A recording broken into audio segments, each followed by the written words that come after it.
জামাতের পক্ষ থেকে আমরা রাষ্ট্রপতি যেহেতু রাষ্ট্রের গার্ডিয়ান আর প্রধান বিচারপতি যেহেতু বিচার বিভাগের প্রধান, এই দুইজন ব্যক্তিকে এই পয়েন্ট থেকে এই কমিটি থেকে মাইনাস করার জন্য আমরা আমাদের বক্তব্যে বলেছিলাম। এবং আজকে ঐকমত্য কমিশনের পক্ষ থেকে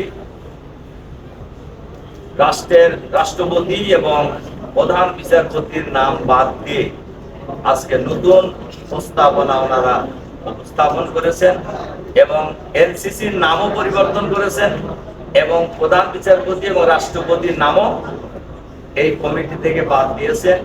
এবং আপনারা এটা শুনেছেন ইতিমধ্যে, এই কমিটিতে আছে প্রধানমন্ত্রী, স্পিকার নিম্ন কক্ষ, স্পিকার উচ্চ কক্ষ, বিরোধী দলীয় নেতা, প্রধান বিরোধী দল ব্যতীত অন্যান্য বিরোধী দলীয় সদস্যদের মধ্যে থেকে একজন, রাষ্ট্রপতি কর্তৃক মনোনীত একজন, আর প্রধান বিচারপতি কর্তৃক অ্যাপেলেট ডিভিশনের একজন বিচারপতি নিয়ে এখন সাংবিধানিক ও সংবিধিবদ্ধ প্রতিষ্ঠানের নিয়োগ কমিটি গঠনের প্রস্তাব দিয়েছেন।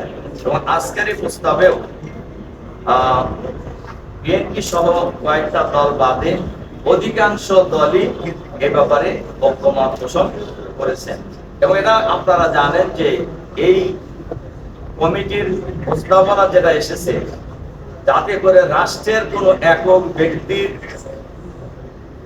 স্বৈরাচার হতে না পারে, ফ্যাসিবাদী শাসন যাতে প্রতিষ্ঠা করতে না পারে, এর থেকে দেশ জাতি রাষ্ট্রকে রক্ষা করার জন্যই কিন্তু এই প্রস্তাবনার সাথে আমরা একমত হয়েছি।